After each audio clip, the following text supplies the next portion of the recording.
వాసన్నకు నమస్కారాలు. అలాగే వేదిక ముందున్న పెద్దలకి నమస్కారాలు, పిల్లలందరికీ కూడా శుభాశీస్సులు. మొదటగా భారత్ మాతాకి. ఇక్కడ మనం జై కొడితే అక్కడ సెంటర్లో ఎవరైనా ఉంటే వాళ్ళు కూడా ఇక్కడికి వచ్చేయాలి, అంత గట్టిగా ఉండాలి. భారత్ మాతాకి, భారత్ మాతాకి, భారత్ మాతాకి. వందే మాతరం, వందే మాతరం, వందే మాతరం. జై శ్రీరామ్, జై శ్రీరామ్, జై శ్రీరామ్. హిందూ సమ్మేళనం నాకు తెలిసి స్వతంత్రం వచ్చిన తర్వాత మొట్టమొదటిసారిగా హిందూ సమ్మేళనం జరుగుతుంది నాకు తెలిసినంత వరకు. ఇంతకు ముందు ఎప్పుడైనా మీరు హిందూ సమ్మేళన కార్యక్రమాల్లో పాల్గొన్నారా? పాల్గొనలేదు. అంటే రాష్ట్రీయ స్వయం సేవక్ సంఘ్ 100 సంవత్సరాలను పూర్తి చేసుకున్న సందర్భంగా తన మదిలో పుట్టిన ఆలోచన మొలకెత్తి ఈరోజు కార్యక్రమాలుగా నిర్వహించబడకపోతే ఏ రోజుకు కూడా హిందూ ఏకమై ఇలా కూర్చునేవాడు కాదేమో. చరిత్ర సృష్టించాలి అంటే రాష్ట్రీయ స్వయం సేవక్ సంఘ్తోనే సాధ్యమవుతుందని మరొక్కసారి నిరూపితమైంది. హిందువులందరినీ ఏకతాటి మీదకి తీసుకొచ్చి ఒక దగ్గర కూర్చోబెట్టడం. సో ఈ చప్పట్లు సరిపోవండి, చాలా గట్టిగా రాష్ట్రీయ స్వయం సేవక్ సంఘ్కి మనం కృతజ్ఞతలు తెలియజేసుకోవాలి.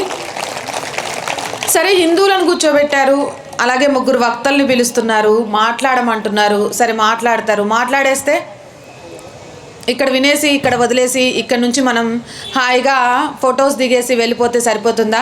కాదు. ఇక్కడ నుంచి వెళ్ళేటప్పుడు కొన్ని మాటలను మన మదిలో తీసుకొని వెళ్ళాలి.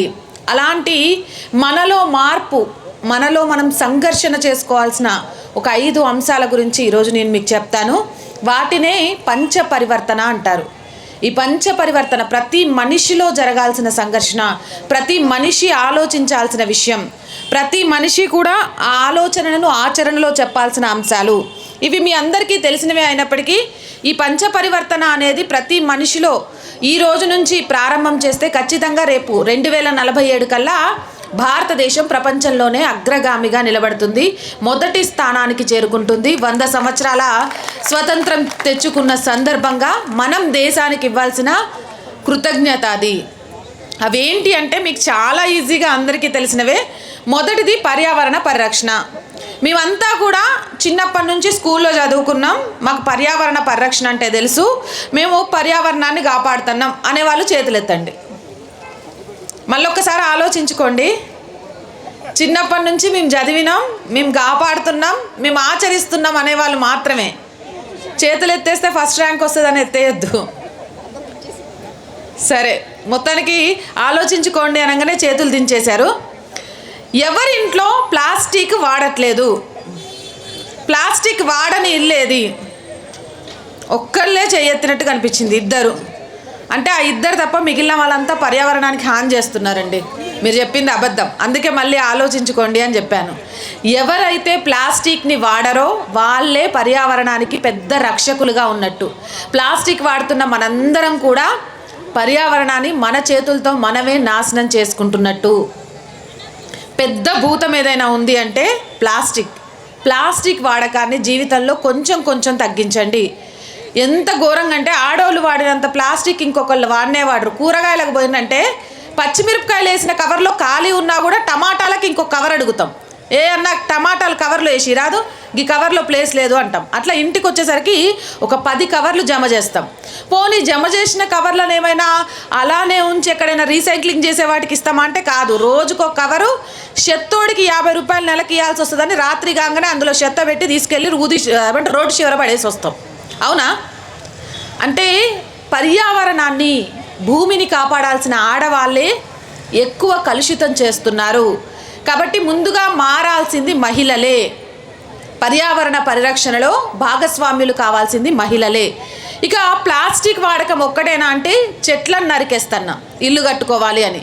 పోనీ నరికిన చెట్లకంతా సమానంగా ఏమన్నా మొక్కలు నాటుతున్నామా అంటే హరితహారం అని పేరు వచ్చినప్పుడు సెల్ఫీల కోసం ఒక్కొక్కరు 10 మొక్కలు 20 మొక్కలు నాటిండ్రు. మీరందరూ మొక్కలు నాటిండ్రు అప్పుడు హరితహారం అప్పుడు ఎంతమంది నాటిండ్రు? హరితహారం కార్యక్రమాల్లో మొక్కలు నాటిన వాళ్ళు ఎంతమంది? దాదాపు సగం మంది నాటిండ్రు. అన్న మీ మొక్కలు ఎంత పెద్దగా పెరిగినాయి ఇప్పటికీ? ఎవరికైనా తెలుసా? అంటే ఆ రోజు సెల్ఫీల కోసం మేము కూడా హరితహారంలో పాల్గొన్నామని చెప్పడం కోసం ఒక మొక్కను నాటినాం. అక్కడితో ఆ కథ కేల్కతం, దుకాన్ బంద్. మరి ఆ మొక్క పెరుగుతుందా? ఆ మొక్క పెరిగి రేపు వృక్షంలాగా మారితే రేపటి తరానికి చల్లదనాన్ని ఇస్తుంది, పండ్లను ఇస్తుంది, ఉపయోగపడుతుందనే ఆలోచన ఉందా అంటే లేదు. అంటే మనం సెల్ఫీలకు ఇచ్చేంత ప్రయారిటీ, సోషల్ మీడియాలో మెప్పు కోసం చేసేంత ప్రయత్నము నిత్య జీవితంలో అనుకరించడంలో చేయట్లేదు. అలాగే పశుపక్షులను ఎంతవరకు ప్రేమిస్తున్నాం? వాటి కోసం కనీసం బయట ఒక బకెట్ నీళ్లు, లేదా ఇప్పుడు ఎండాకాలం చిన్న దాంట్లో గింజలు, మనం బతకడమే కష్టంగా ఉంది. మా ఆయన తెచ్చిన జీతం మాకే సరిపోవట్లే, ఇక పశువుల కోసం బయట ఏడబెట్టేది అంటారా? రోజు ఎంతో వృధా చేస్తూ ఉంటాం మనం. కానీ విశ్వంలో మనుషులు ఒక్కటే కాదు, పశుపక్షులను కూడా ప్రేమించాలి, అవి ఇందులో భాగమే అనే విషయాన్ని గుర్తుపెట్టుకోవాలి. చెత్త ఎక్కడ పడితే అక్కడ పడేయకూడదు. మన ఇంట్లో బాగా కట్టుకున్న ఇంట్లో ఎవరైనా చెత్త వేసుకుంటామా? మరి విశ్వం, ఈ ప్రకృతి, ఈ భూమి కూడా మన కోసం ఉన్నదే కదా. మరి దాన్ని ఎందుకు చెత్తగా చేసేస్తున్నాం? ఇవన్నీ కూడా పర్యావరణానికి మనం హాని చేస్తుంది. ఇక నుంచైనా పర్యావరణాన్ని కాపాడటంలో మనం బాధ్యత తీసుకోవాలి. పశుపక్షుల కోసం దానా వేయడంలో కానివ్వండి, లేదా రోడ్లను శుభ్రంగా ఉంచుకోవడంలో కానివ్వండి, ప్లాస్టిక్ ఏవైతే ప్రకృతికి హాని కలిగిస్తాయో వాటిని ఉపయోగించకుండా ఉండడం కానివ్వండి, మొక్కలు నాటడం కానివ్వండి, నీటిని వృధా చేయకుండా ఉండడం కానివ్వండి, ఇవన్నీ కూడా పర్యావరణ పరిరక్షణలో భాగమే. ఇక రెండవది కుటుంబ ప్రబోధన్. ఇది నాకు తెలిసి నేను పాల్గొంటున్న 41వ హిందూ సమ్మేళనం. ఇప్పటి వరకు నేను ఈ క్వశ్చన్ అడిగితే 90% మంది ఫెయిల్ అయినరు. ఇప్పుడు వాళ్ళంతా ఫెయిల్ అయినరని మీరు పాస్ అవ్వడం కోసం చేయెత్తకండి, నిజాలు మాత్రమే మాట్లాడుకుందాం. ఎందుకంటే జరిగిపోయిన తప్పు జరిగిపోయింది. ఇకనైనా సరే మనం మారడం కోసం ఆలోచిద్దాం, మాట్లాడుకుందాం. ఇక్కడ మగవాళ్ళు ఉన్నారు కదా అన్న, ఈరోజు మీ ఆవిడ మీకు భోజనం వడ్డించారా? తినే వచ్చారు కదా అందరు, మధ్యాహ్నం భోజనం వడ్డించారు కదా మీ ఆవిడ మీకు భోజనం వడ్డిస్తున్నప్పుడు ఆమె చేతికి ఉన్న గాజుల రంగు ఎంతమందికి గుర్తుంది? నలుగురికి. ఇంతమందిలో దాదాపు 100 మంది ఉంటారు, నలుగురు గుర్తుపెట్టుకున్నారు. ఇప్పుడే రాధా మనోహర్ దాస్ గారు వచ్చారు. సో ఈ క్వశ్చన్ ఎందుకు అడుగుతున్నా అంటే మళ్ళీ చెప్తా. సరే, ఇక్కడున్న అక్కలందరికీ మీ వారి phone password, PhonePe password, Google pay password ఎంతమంది ఆడవాళ్ళకు తెలుసు? ఒక 1/4 మంది తెలుసు. రోజులో ఒక్క పూటైనా, అది ఉదయం కానివ్వండి, మధ్యాహ్నం కానివ్వండి, సాయంత్రం కానివ్వండి, మొబైల్ ఫోన్లను పక్కన పెట్టేసి టీవీని ఆఫ్ చేసి నా భర్త, నేను, నా పిల్లలు మాట్లాడుకుంటూ కలిసి భోజనం చేస్తాం అనే కుటుంబాలు ఎన్ని?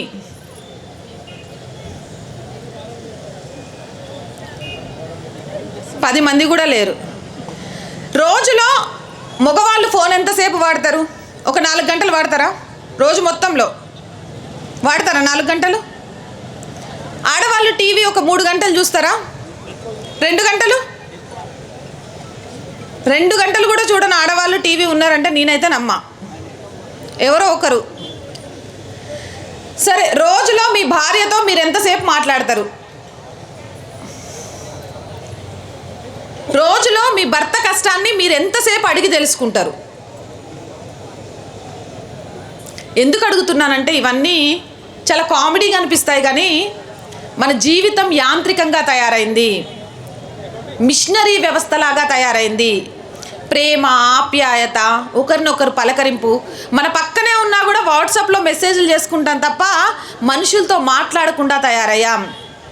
ఒక కుటుంబం, అందమైన కుటుంబం ఉండాలి అంటే ఆ కుటుంబంలో భర్త గురించి భార్యకు అన్నీ తెలిసి ఉండాలి, భార్య గురించి భర్తకు అన్నీ తెలిసి ఉండాలి, అలాగే పిల్లల గురించి తల్లిదండ్రులకు అన్నీ తెలిసి ఉండాలి. కానీ ఇలా తెలుసున్న కుటుంబాలు ఈరోజు అరుదుగా ఉన్నాయి.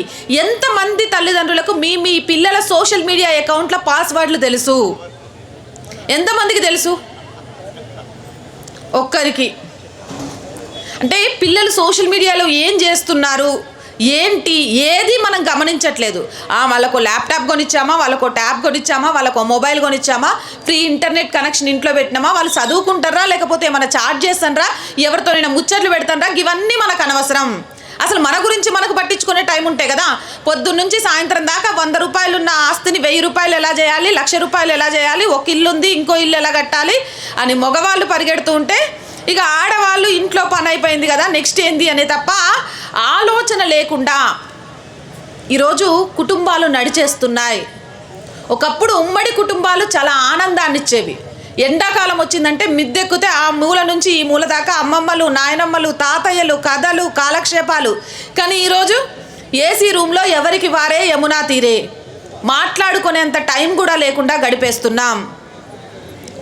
ఇది చాలా దురదృష్టకరం. ఇలా ఉంటే ఆ కుటుంబాలు సమాజానికి, దేశానికి ఏం ఉపయోగపడటం కాదు. ఆ కుటుంబంలోని తల్లిదండ్రులు పిల్లలకే ఉపయోగపడరు. మీరు పిల్లల కోసం ఆస్తులు ఎంతైనా కూడబెడుతున్నారు, కానీ పిల్లలకి ఇవ్వాల్సిన సమయాన్ని ఇవ్వట్లేదు. ఆ సమయం ఇవ్వకపోతే మీరివ్వని సమయాన్ని ఎవడో ఒకడు మీ పిల్లలకి ఇస్తే మీకన్నా కూడా వాడే ఎక్కువ అనుకొని 14-15 సంవత్సరాల వయస్సులోనే వాళ్ళ జీవితాలను నాశనం చేసుకుంటున్నారు పిల్లలు. దానికి కారణం ఎవరు అంటే తల్లిదండ్రులు. మనం చేసే తప్పులకు మన పిల్లల భవిష్యత్తు అంధకారంగా మారిపోతుంది. కాబట్టి అలాంటి తప్పిదాలను చేయకుండా రోజులో కనీసం ఒక్క పూటైనా కలిసి కూర్చొని మీ పిల్లలకు ఇష్టమైందేంటి, మీ పిల్లలకు కష్టమైందేంటి, మీ పిల్లలు చదువుకోవడానికి ఇష్టపడుతున్నారా, వాళ్ళు ఎవరి వల్లైనా ఇబ్బంది పడుతున్నారా, అసలు సోషల్ మీడియాలో వాళ్ళు ఎవరెవరితో స్నేహం చేస్తున్నారు, స్కూల్లో వాళ్ళకున్న స్నేహితులు ఎవరు, స్కూల్ టైం అయిపోయిన తర్వాత ఎక్కడికి వెళ్తున్నారు, ఏం చేస్తున్నారు, పిల్లల మీద కొంచెమైనా సరే సమయాన్ని కేటాయించి వాళ్ళ గురించి తెలుసుకునే ప్రయత్నం చేయండి. తర్వాత చేతులు కాలినాక ఆకులు పట్టుకుంటే ఏ లాభము ఉండదు అనే విషయాన్ని గుర్తుపెట్టుకోండి. దాంతోపాటు ఉమ్మడి కుటుంబాలుగా ఉండడానికి ఎక్కువగా ప్రయత్నం చేయండి. ఇంట్లో పెద్దవాళ్ళు ఉన్న కుటుంబం అసలు చింతలు లేని కుటుంబం. ఇంట్లో పెద్దవాళ్ళు ఉంటే మనకు మంచి చెడు చెప్తారు. మన పిల్లలు ఏదైనా పక్కదారి వెళ్తుంటే మనకంటే ముందే గ్రహిస్తారు. మనం చెప్పలేని అనేక విషయాలను వాళ్ళు పిల్లలకు చెప్తూ ఉంటారు. దాని ద్వారా పిల్లలలో మన సంస్కృతి గురించి, మన చరిత్ర గురించి, అలాగే మన వంశం గురించి అనేక విషయాలు తెలుసుకోవడానికి ఆస్కారం ఉంటుంది. ఈ రోజు నుంచి ప్రతి ఒక్కరూ కూడా కుటుంబం కోసం సమయం ఇవ్వండి. మిగిలినవన్నీ తర్వాత సంపాదిద్దురు కానీ, మిగిలినవన్నీ తర్వాత చేద్దురు కానీ. భార్య కోసం భర్త సమయం ఇవ్వండి, భర్త కోసం భార్య సమయం ఇవ్వండి. మిమ్మల్ని చూసి పిల్లలు నేర్చుకుంటారు. లేకపోతే ఏ 25-27 ఏళ్ళు రాని పెళ్లి చేసుకోవేంద్రా అంటే పెళ్ళెందుకు, పెళ్లి చేసుకునే మన సుఖపడతామా? అరే అమ్మా నాన్న పెళ్లి చేసుకుంటేనే నువ్వు ఒకడివి పుట్టినావు, నీకంటూ జన్మ వచ్చింది, ఈరోజు నువ్వు బతకగలుగుతున్నావు, ఈరోజు నువ్వు అన్నీ అనుభవించగలుగుతున్నావు అనే విషయాన్ని వాడికి అర్థం కావట్లేదు. అంటే వాడికి ఇంట్లో పెళ్లి చేసుకునే ఒక కుటుంబ వాతావరణం ఏంటి అనేది, ఆ పెళ్లి చేసుకోవడం వల్ల వచ్చే సంతోషాలు, ఆనందాలు ఏంటి అనేది పిల్లలకు అర్థం కావట్లేదు. అదొక భారంలాగా కనిపిస్తోంది. అందుకే చూడండి, హిందువులలో చాలా వరకు 30 సంవత్సరాలు దాటకుండా అబ్బాయిలు పెళ్లి చేసుకోవట్లే, 27-28 సంవత్సరాలు వచ్చేదాకా అమ్మాయిలు పెళ్లి చేసుకోవట్లేదు. ఇలానే ఉంటే రేపు భవిష్యత్ ఏంటి? మళ్ళీ ఒకరు ముద్దు, ఇద్దరు వద్దు, అంతకంటే అసలే వద్దు. ఈ మధ్యకాలంలో ఫెర్టిలైజ్ సెంటర్స్ కూడా వచ్చినాయి. అండాన్ని దాచిపెట్టుకొని ఎప్పుడో వాళ్ళకు పిల్లలు కావాలన్నప్పుడు పిల్లల్ని గంటమనే పరిస్థితికి వచ్చిండ్రు. దీనికి కారణం ఏంటి అంటే ఇంట్లో ఉన్న పరిస్థితులే, ఇంట్లో జరుగుతున్న పరిణామాలే పిల్లల జీవితాల మీద పడతాయి. వాళ్ళు జీవితంలో ఏ తప్పటడుగు వేశారన్నా, ఏ తప్పిదం చేశారన్నా అది తల్లిదండ్రుల తప్పే. మొదటి గురువులు తల్లిదండ్రులే. మీరు మీ పిల్లలకి ఎలాంటి సమయం ఇస్తారు, ఎలాంటి అంశాలు చెప్తారు అనే దాన్ని బట్టే వాళ్ళ భవిష్యత్తు ఆధారపడి ఉంటుంది అనే విషయాన్ని గుర్తుపెట్టుకోండి. ఇక సమాజం, ఒక మంచి కుటుంబాన్ని ఏర్పరచుకున్న తర్వాత సమాజం గురించి కూడా మనం ఆలోచన చేయాలి. గడప లోపల కులం, గడప దాటితే ఇది ఎంతమంది ఆచరిస్తున్నారు? సరే ఒక్కటే క్వశ్చన్ వేస్తా, మీరు ఎంతమంది ఆచరిస్తారో చెప్తారు. ఈరోజు ఇక్కడ నాన్ వెజ్ తినే వాళ్ళు ఎంతమంది ఉన్నారు? 90% ఉన్నారు.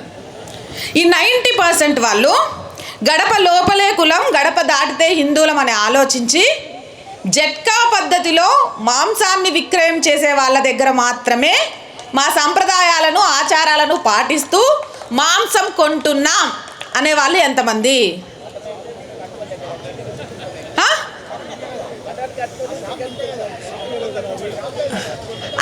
తప్పన్నా? ఎవరు తప్పు? ఈరోజు ఆ షాపులు మనవి లేవు అంటే ఎవరైనా చేసుకున్న తప్పు. మనం కొంటాం మొదలు పెడితే ఒక్క షాప్ పెట్టుకున్న అన్న దగ్గరే మీరు వెళ్ళి లైన్లో నిలబడితే ఆ లైన్ చూసి పక్కన ఇంకోటి షాప్ పెడతాడా పెట్టడా? మరి కొనకుండా ఏదైతే ఏముందో ఆదివారం వచ్చిందా ఇంత తెచ్చుకున్నామా, తిన్నామా, పన్నామా, తెల్లారిందా, గట్ల అనుకుంటే ఎందుకు పెడతాడు? ఈరోజు నిజంగా కటిక వ్యవస్థ అన్నల జీవితాలు అయితే దుర్భరం అయిపోయాయి. ఆలయాల్లో కూడా వాళ్ళకి అవకాశం లేకుండా పోతోంది. కారణం ఏంటంటే మన పట్టించుకోనితనం. మనం అందరం ఏమనుకుంటామంటే కుంకుమ పెట్టేసుకుంటున్నాం, చేతికి కాషాయం తాడు కట్టుకుంటున్నాం, మెల్లో రుద్రాక్ష మాల వేసుకుంటున్నాం, ప్రతి శనివారం గుడికి వెళ్తున్నాం, హనుమాన్ చాలీసా మనకు పఠించడం పూర్తి కావచ్చు, నేను హిందువుని. అరే భాయ్, ఒక హిందూ గింతకంటే ఏం కావాలి? అంతే కదా. కానీ అది కాదన్న హిందూకు క్వాలిఫికేషన్. కష్టాల్లో ఉన్న మరో హిందూకు అండగా నిలబడాలి. మన చేతి వృత్తులను మనమే కాపాడుకోవాలి. మన సంస్కృతి సాంప్రదాయాలను ముందు తరాలకు అందివ్వాలి. ఈ దేశం కోసం, ఈ ధర్మం కోసం ఒక బిడ్డను కని అంకితం ఇవ్వాలి. అలా చేసిన వాళ్ళే నిజమైన హిందువులు. ఇలాంటి నిజమైన హిందువులు మనల్లో మచ్చుకు కూడా చాలా తక్కువ మంది ఉంటారు. మనం ఏంటి అనంటే ఛత్రపతి శివాజీ మహారాజు చావా సినిమా చూడంగానే ఇక ఆ రోజు మొత్తం మన రక్తం బాయిల్ అయిపోయి ఇవాళ నుండి హిందూగానే బ్రతకాలి, ఇంత జరిగిందా అని అంటాం. మళ్ళీ తెల్లారు లేస్తే యథా రాజా తదా ప్రజ. నేను ఒక్కరిని మారితే ఏమన్నా ఇద్దా, చూద్దాం తి, పక్కింటోడు మారినప్పుడు నేను కూడా మారదా, నీ మారినంత మాత్రాన ఎవరైనా వింటారా అని. ఇంకొక విషయం కూడా చెప్తా. ఇక్కడ కులం ఒక్కటే హిందువుల మధ్య సమస్య కాదన్న, అంతకు మించి సమస్య ఉంది. చెప్పనా? పైసా. మనం పైసున్నోడికి ఒక విలువిస్తాం, పైస లేనోడికి ఇంకో విలువిస్తాం. వాడు ఎవడైనా కానీ పైస ఉందనుకో తీసుకొచ్చి మంచిగా కూర్చోబెడతాం, వాళ్ళకి కావాల్సినవి అన్నీ చేస్తాం. కానీ మన ఇంట్లో పని చేయడానికి వచ్చే పని మనిషి అంటేనో, లేకపోతే మన కార్ డ్రైవ్ చేసే డ్రైవర్ అంటేనో, లేకపోతే మన పొలంలో పనిచేసే కూలీలు అంటేనో, మన కోసం పనిచేసే వాళ్ళంటేనో అశ్రద్ధ. ఇగో టిఫిన్ పెట్టగానే గడ బయట కూర్చొని తినిపో. ఏం లోపల తింటే అరిగిపోయిద్దా? నీతో పాటు కూర్చొని తింటే కరిగిపోయిద్దా? నీ సంపద దోసుకుపోయిద్దా?